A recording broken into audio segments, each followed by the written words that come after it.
Սաղմոսներ, արդարները օրտնված են, երանելի է այն մարդը,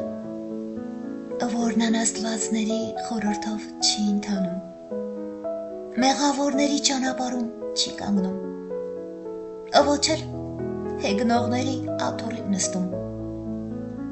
այլ նրա հաճույքն Աստծո օրենքն է և գիշեր-ցերեկ նրա օրենքի մասին է խորհրդածում։ Նա լինելու է ջրի վտակներին տնկված ծառի նման,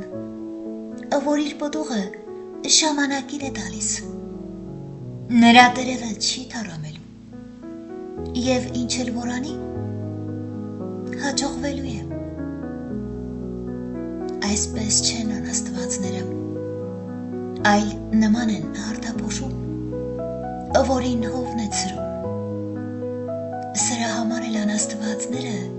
դատաստանում չեն կանգնելու, ոչ էլ մեղավորները արդարների հավաքում,